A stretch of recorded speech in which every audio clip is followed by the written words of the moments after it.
Can an island economy overcome hurricane devastation to seize the opportunity for energy democracy? Ingrid Vila is an engineer and director of Cambio, a Puerto Rico-based nonprofit. In a coalition called Queremos Sol, We Want Sun, Ingrid works with many other organizations on the island and off to prioritize community-owned local renewable energy. Nearly 2 years after Hurricane Maria destroyed the island's electrical grid, an influx of federal recovery dollars may provide the catalyst to rebuild the island's economy by reimagining its grid, starting with solar on rooftops and local energy storage. Ingrid and I discuss the enormous opportunity and the pitfalls the island must avoid to seize its chance for energy democracy. I'm John Farrell, Director of the Energy Democracy Initiative at the Institute for Local Self-Reliance, and this is Local Energy Rules, a podcast sharing powerful stories about local renewable energy. I'm very excited this week to be speaking with Ingrid Vila, an engineer and president of Cambio, a Puerto Rico-based nonprofit who I met with in March when I had the privilege to travel to Puerto Rico for the Black Start Conference. As many folks know, Puerto Rico was hit by a major hurricane a couple of years ago, has been in the process of rebuilding their energy system, and I have just been fascinated with the way that folks on the island have been looking for the opportunities in this rebuilding project. So Ingrid, thank you so much for joining me and welcome to the podcast. Oh, no, thank you for the opportunity. And it was a great pleasure meeting you in March. I would like to start out with a little background. The intense focus on Puerto Rico's energy system comes out of a disaster, the strike by Hurricane Maria that knocked out power to the entire island back in September 2017. Could you just give people a bit of an overview? Like, what are some of the reasons that the hurricane was so destructive to Puerto Rico's energy system? Well, obviously, you can't underestimate the power of a Category 5 hurricane. So, just having that go through Puerto Rico, we knew it would have devastating effects. Nonetheless, the vulnerability of our energy system was quite exposed after the hurricane vis-a-vis other areas within our infrastructure. And I think one of the main reasons and the ones that have come out after the fact was the abandonment of required investment, for example, in maintenance, repair, and even training of workers within PREPA. And that is due in great measure to political intervention and corruption, which unfortunately have plagued that corporation, the Puerto Rico Electric Power Authority, for many decades. So we have an authority and a corporation, a utility with a decision-making process that is driven by partisan politics instead of commitment to energy planning in the public interest. You have, for example, political appointments in technical and operational positions that do not regard necessarily the qualifications of those individuals. As many of you probably also have come to learn, Puerto Rico has been in an economic depression since 2006. And instead of using that situation to transform many of the government entities, and in specific the Puerto Rico Electric Power Authority, what was assumed as a strategy to pursue were austerity measures. And some of those austerity measures, for example, resulted in severe reduction in labor. So after Hurricane Maria hit Puerto Rico, the Puerto Rico Power Authority was incredibly understaffed in order to be able to address the many needs and the urgency of the moment. And aside from that, I would also include the fact that up to Hurricane Maria, I would have to say that little or no consideration was given to climate change and the impact of climate change and the vulnerability that climate change imposes on our Caribbean islands. And also the fact that this centralized system that we have with our power authority does not harness the power existing in our communities. And I mean both power that is energy related and also power to drive change. So you have this centralized system that had all the responsibility to restore power to be able to respond to the dramatic effect of this Category 5 hurricane. And the people were not active participants, were not engaged, were not part of that response from a government initiative. People did take, obviously, initiative at the community levels and were the ones to respond and be able to actually comfort and provide some solutions to their communities. But it was not the reaction, or it was not the result of an existing structure that is able to harness that capacity within our communities and within the entire island. So you are working with, or leading, I should say, Cambio, Puerto Rico, which has collaborated with a broad coalition, Queremos Sol, to define what you have called a new energy paradigm for the island. And, in your presentation at the Black Start Conference in March, and I just want to mention, we'll link to that on our podcast show page for folks who want to see it. All the presentations are up on the web. You explained that this new energy paradigm includes a power system transformation. So this gets to what you were just saying about how communities have this power that was untapped, but that the power system transformation under public ownership, you could have a commitment to 100% renewable energy, through, I believe you described it as a shared governance model that would be rooted in local ownership and participation. So I have a couple questions about that. Who else is part of this coalition, Queremos Sol, with Cambio? And then second, what transformations do you see needing to occur to the existing paradigm? As you mentioned, this centralized utility that's had a lot of political intervention. How do things need to change? Who's with you in this, and what things do we need to see changing to help Puerto Rico be more resilient for potential future hurricanes? Of course. Well, Queremos Sol is a multi-sectoral proposal and effort that we actually started working, I would say, probably spring 2018 after the hurricane, when government started announcing that privatization was a solution to all our energy sector problems. And some of the folks who have been working in energy, some of the organizations, professors, folks in different sectors, we got together and decided that aside from perhaps raising our voices and saying not necessarily that's the best solution for the island, we decided to get together and put together a proposal, a counter proposal to what was being discussed. And so within the Queremos Sol coalition, we have, for example, the PREPA union workers. We also have the Association of PREPA Management Employees. We have the Puerto Rico chapter of the Sierra Club. We have El Puente. We have Environmental Dialogue Committee, which is a local NGO. We also have the Anti-Incineration Coalition. We have UPR professors who were fundamental in terms of providing reports and analysis to really have a proposal that is set on facts and not just, it's not an aspirational proposal. There's a proposal that provides the technical route as well as the financial structure that is needed to engage in the transformation towards 100% renewables on the island. We also have IEFA, which is the Institute for Energy, Economic, and Financial Analysis, which is the U.S. Based think tank that has been working in Puerto Rico, I think, since 2015. And we were also able to engage support from Casa Pueblo, which is a local NGO based in Adjuntas, who have been quite active for even prior to Maria regarding renewables and has taken a leadership role in terms of getting renewables to our central mountainous region. We also have the Green Building Institute supporting our proposal, as well as the Puerto Rico Conservation Trust.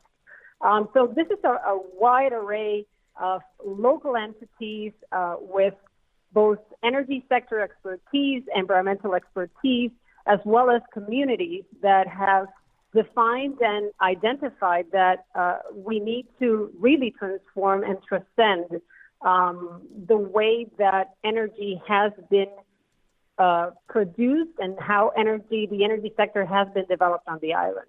And that is what Queremos Sol is. It's a proposal to not only get to 100% renewables, but it's a different way of getting there. And I think that's where the great difference perhaps is with what government has defined in terms of their objectives and goals, and what we're defining in terms of what our objectives are. And your second question, which was regarding the transformations that need to occur. Well, I think one of the main things is kind of like a change in the way we approach energy and to start understanding energy as a common good and a human right rather than a market commodity, which is still how it's being handled on the island. The privatization model, for example, that is being pursued by government limits the active integration of citizens in the energy sector and limits their capacity to enjoy the wealth that it could create. I mean, everything is left pretty much to market forces. And instead, Puerto Rico could become a model for bottom-up transformation with an integrated energy focus that could include risk reduction, climate change, health, adaptability, equity, democratization. I mean, it could be a real paradigm change, like I mentioned during the CNE presentation and you mentioned earlier, in terms of steering away from that centralized model into a more distributed model that both provides capacity building and provides wealth distribution. One of the things I found really interesting in the conversations I was having with folks on the island, I mean, one thing I definitely want to get to is to talk about some of the recent legislation that has been put forward. And you mentioned, you've alluded to that a little bit about this issue around privatization. One of the things I was curious about, though, and was hoping that you could talk a little bit about was where the financial capacity comes from to advance any of these visions, really, but in particular, this paradigm shift toward local and more democratic. As you mentioned, the island's been in economic depression for a while. I'll link to a piece that I wrote that gives a little background on that. There's some other good background on kind of colonial history, if you will, of the island and how this has kind of been building for a long time. But then you also have the island utility, PREPA, is bankrupt right now. And so it is this public entity. It's been managed poorly, but it doesn't have any financial resources. Where would the resources come from to help with this transformation? What are you seeing as opportunities? Yes. Well, first of all, we have to take advantage of the fact that a considerable amount of federal funding will be coming to Puerto Rico because of Hurricane Maria, and particularly to rebuild or to address the energy sector needs.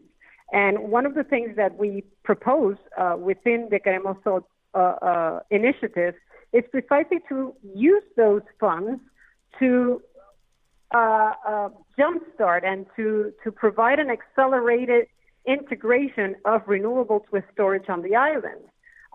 But instead, what unfortunately is starting to take shape in terms of what government is planning to do with these funds is that we will probably see an excessive deployment of natural gas investments, and that will use up most, if not all, of those federal funds. And aside from, and we can perhaps talk a little bit more about this further on, but aside from the limitations that this natural gas investment will bring to the island in terms of being able to incorporate renewables to a greater extent, it will also limit the amount of funding necessary or that could be used for energy sector transformation. And we understand that if we were able to, or the government of Puerto Rico were able to present a solid energy plan, it would be feasible to raise a minimum of $1.2 billion a year for the next 5 years. And that is a combination of federal funding, private sector investment, plus loans, for example, from entities like the Rural Utility Services, also ratepayer-funded capital investment, as well as philanthropic investment, which has obviously been an important fact and an important factor in these past year and a half. So initially, there could be funding. The issue is how government is going to be using that funding and whether they will be prioritizing renewables or whether they will be concentrating on these massive investments in natural gas, which we do not think are necessary and would probably lock us into centralized fossil fuel combustion for 20 years. locking us in both with long-term contracts and locking us in terms of having to purchase a certain amount of kilowatt hours for centralized fossil fuel generation, which instead could be used for distributed renewable generation. We're going to take a short break. When we come back, we'll discuss a bill some are calling a Puerto Rican Green New Deal, why energy democracy is the right solution, and what listeners can do to help. Hey, thanks for listening to Local Energy Rules. If you've made it this far, you're obviously a fan and we could use your help for just 2 minutes. As you probably noticed, we don't have any corporate sponsors or ads for any of our podcasts. The reason is that our mission at ILSR is to reinvigorate democracy by decentralizing economic power. Instead, we rely on you, our listeners. Your donations not only underwrite this podcast, but also help us produce all of the research and resources that we make available on our website and all of the technical assistance we provide to grassroots groups. Every year, ILSR's small staff helps hundreds of communities challenge monopoly power directly and rebuild their local economies. So please take a minute to go to ilsr.org and click on the donate button. That's ilsr.org. And if making a donation isn't something you can do, please consider helping us in other ways. You can help other folks find this podcast by telling them about it or by giving it a review on iTunes, Stitcher, or wherever you get your podcasts. The more ratings from listeners like you, the more folks can find this podcast and ILSR's other podcasts, Community Broadband Bits and Building Local Power. Thanks again for listening. Now, back to the program. You know, you've mentioned the government a couple of times, and there were a couple of legislators at the Black Start Conference in March, and they were talking about this energy reform law, Bill 1121. It's been covered in the media in a couple of places as, quote, the Puerto Rican Green New Deal. But I'm curious, how well does this law, which has language about renewable energy, how well does that reflect the paradigm transition that Queremos Sol has been asking for versus supporting this potential investment in gas or privatization? Well, I think that one of the main differences between the energy policy bill and Queremos Sol is that if you look at and analyze the policy bill, it is actually trying to continue to pursue the old model. I mean, it does have aggressive RPS, and I think, and we do coincide, the Queremos Sol proposal and the policy bill coincide in terms of the renewable portfolio standards that it establishes. But I guess the clarification to be made is that goals are one thing and government policy and action are another. And in this case, we're seeing that they're not going together. And it must be noted that Puerto Rico has adopted in the past renewable energy goals and has never met them because enabling policy and political will have always been absent. And in this case, this is not the exception. So I would say that the bill has aspirational RPSs because it's not necessarily backed by the needed policy to ensure that aggressive adoption of renewables actually happens.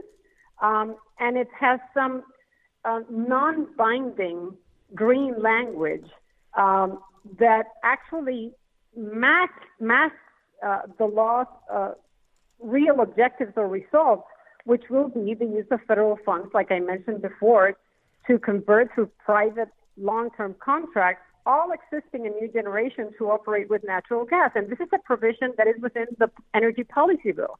And I mean, if you're going to be requiring all new centralized generation and all existing generation to operate with dual fuel, you're requiring investment, and one of the fuels needs to be natural gas. You're requiring an incredible amount of investment to go towards that. I mean, it's a requirement, whereas you don't have such strict requirements with renewable provisions. So this is going to obviously crowd out renewable generation and keep our dependency on fossil fuels. And there are several and contradictions within the bill, like exposing our already limited agricultural lands and natural resources areas to be used for large-scale PV instead of concentrating on rooftop solar, which is what we promote in Queremos Sol. Also, you have, for example, private contracts that can be excluded from complying with the integrated resource plan dispositions. So you also have to keep in mind that this energy policy bill is kind of like an output of a privatization bill. So a privatization bill was approved in 2018 in Puerto Rico that required that an energy policy be defined for the island. And this is what this energy policy bill that was signed in the past months is the result of. But really what is behind all this is pretty much the privatization of an entity through an obscure process that lacks transparency, it lacks benefit cost analyses, or any real utility transformation, which is what we need. Instead, it's just kind of like a change of hands from a public utility to a private utility with minimum real transformation to drive change. So, I thought it was really interesting that you mentioned, for example, this history of passing energy legislation, renewable energy targets that haven't been met. There's been a lot of tension about, it's a publicly owned utility, and in most places in the United States, there are over 2,000 cities that have a publicly owned utility, and normally the oversight is pretty strong. You have a city council or city government that oversees that and doesn't necessarily meddle in the operation of that utility. It tends to be some insulation and some separation from the political management, but it tends to be operated pretty well. Municipal utilities across the United States are generally known for having affordable energy, even compared to privatized counterparts. Whereas there is often a lot of conflict and tension in other states about the way that the public regulatory commissions, the state oversight of private utilities, is often flawed and results in some significant handouts to those utilities at the cost of consumers. So I guess, I've always been surprised by privatization being put up as a solution to the challenges here, because what we really have, it sounds like, is needed is this is this transparent and democratic oversight. So I'm going to leave that there for a second and just say, one of the things that is clear from the work of Queremos Sol and others is that there's so much evidence that transitioning to renewable energy rather than, for example, lots of gas infrastructure means lower costs, big environmental benefits. What do you see as some of the specific benefits to an energy paradigm that's rooted in, what I call energy democracy, this notion of like local investment, local wealth building? What's better about that than having a centralized utility, whether it's public or private? Well, first of all, you must also take into consideration that inequality in Puerto Rico is rampant. So to the extent that people become active participators in generating energy, they can also benefit from the wealth that such an activity generates. And under a centralized system, whether it's a utility or whether it's a public utility or whether it's privatized, you will not have that wealth redistribution. So in the case of Puerto Rico, when we talk about a distributed energy future, we would be reverting the energy extraction model or the wealth drain where over $2 billion leave our island in fossil fuel purchase or power purchase agreements nowadays. Well, if we're able to reverse that and we're able to use those funds to invest in renewables on the island, that's money that would stay here. And it would be an important socioeconomic equalizer and provide us with greater and a stronger local economy. Plus, when you talk about distributed energy and having people own their systems and provide for their energy demand within their own household or within their own business, we're talking about possibilities for improved quality of life under both normal and extreme conditions like we experienced with Hurricane Maria. Also, reduce health and environmental impacts because of fossil fuel emissions and the reduction and elimination of those. Obviously, more equal distribution of benefits and burdens.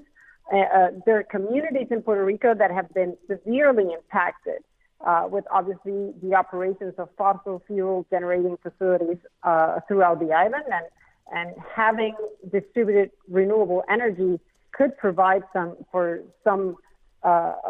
more equal distribution of the benefits of that and reduction in the burdens that they have suffered for decades. And obviously, the benefit of capacity building, of shared governance, of having a more transparent governance structure and contracting processes and transactions within the utility and consumers. It's an added benefit that you would think that it would be kind of like an obvious option for anyone thinking of how to transform the utility, yet it is not the obvious option that is being pursued by government. So, I guess this probably have to be my last question, unfortunately, but we'll see in terms of time here. I really am curious about, in some of the conversations that I had, I met a number of remarkable people. I met Marcel Castro-Citerice. I talked to him about kind of his focus on distributed solar and storage, and really on some of those more mountainous regions in Puerto Rico, and how to help them be more resilient. I met a fellow J.I. Cruz who's doing some organizing around cooperative ownership. Spoke with somebody who is involved with cooperative finance on the island. And one of the questions that I had was, and you mentioned the rural utility service as well as a potential source of funds. There are, so you have a government-owned utility. You have the government trying to sell that utility to a private company. You also have an opportunity where generating energy from rooftops or from microgrids or from other renewable resources is often cheaper than the energy that the utility is trying to sell you that comes from dirty sources like oil or even potentially from gas. And I'm just curious, is there an opportunity here or a possibility that communities sort of self-organize and provide their own energy? My understanding is that, for example, the federal government would help back loans to cooperative enterprises anywhere on the island that could help them launch. And you could potentially be competing with whether it's this public entity or a private one, this centralized utility. It seems like the door would be open to compete with that utility and to simply say, our community can generate its own energy for cheaper than could be provided by PREPA or its successor. Definitely, and that is already occurring. We have already communities that have organized and have been able to build out their renewable systems within the community level. They have relied mainly so far on philanthropic funding, and I think that which you mentioned is the fundamental part, is being able to structure the financial products that will enable communities to not only organize, but to make this feasible.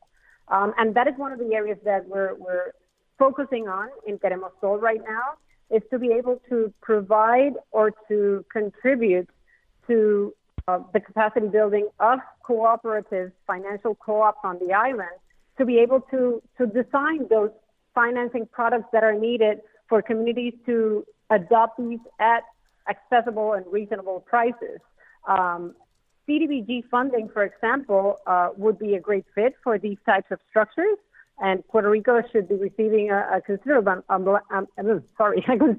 amount of CDBG funding, disaster recovery funding in the upcoming years. So that could be an important leverage tool to subsidize and make it more affordable for these types of structures to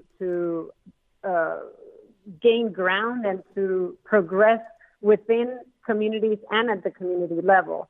So definitely it's going to be that is where I guess right now the most important piece of the puzzle lies, is to be able to build out and define what that financial structure could be, and to be able to test it. I mean, we already have proof of concept on the island, and I think everybody's convinced that renewables work.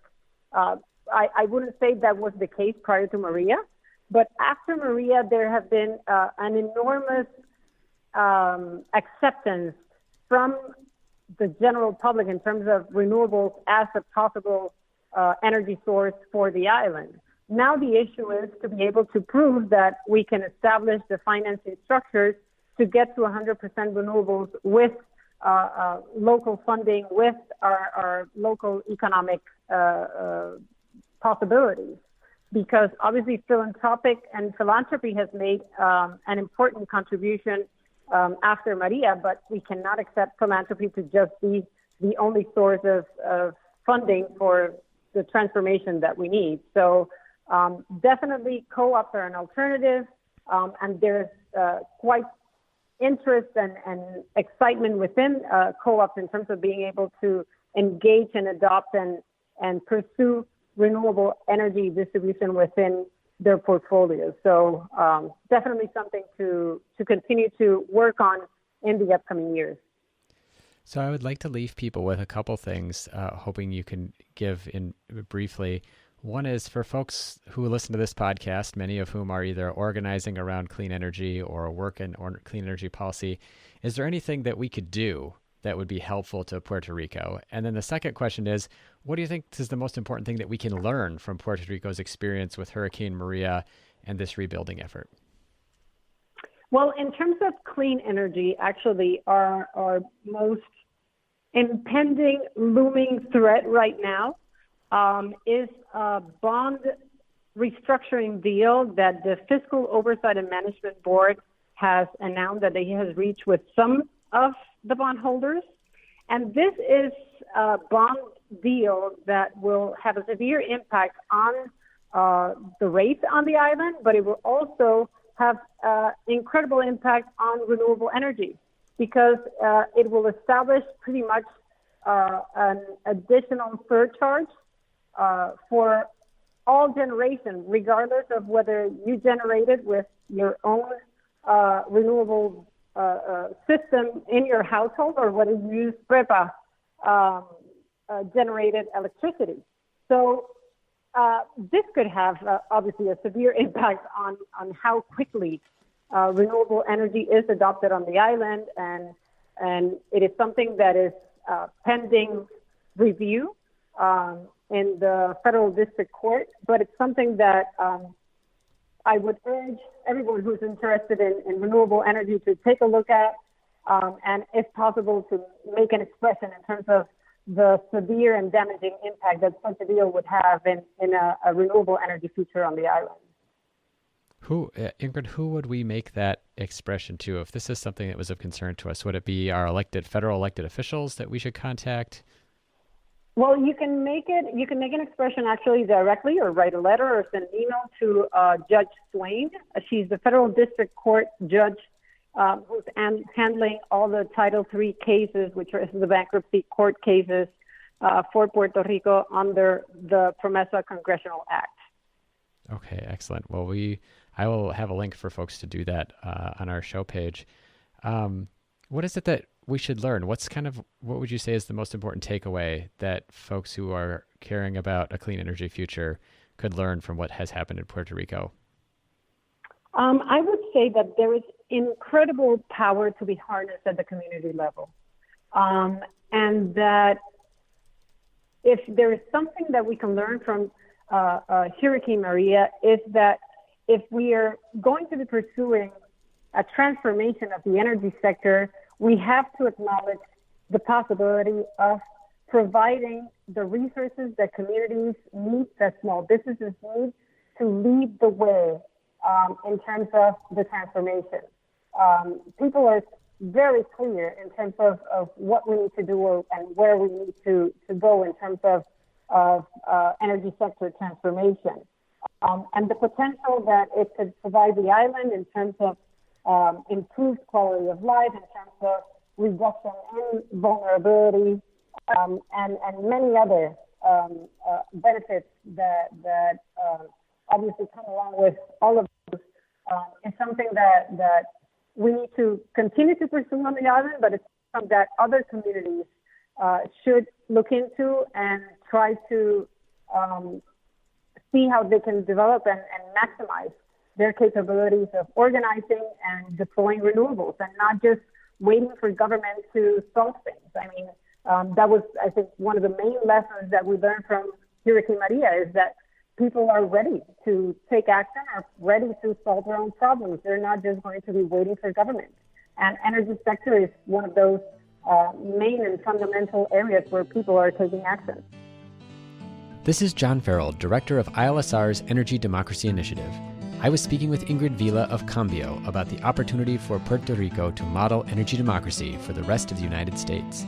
For more about Ingrid's work with Cambio and Queremos Sol, look for her presentation to the Black Start Conference in March 2019 on our show page.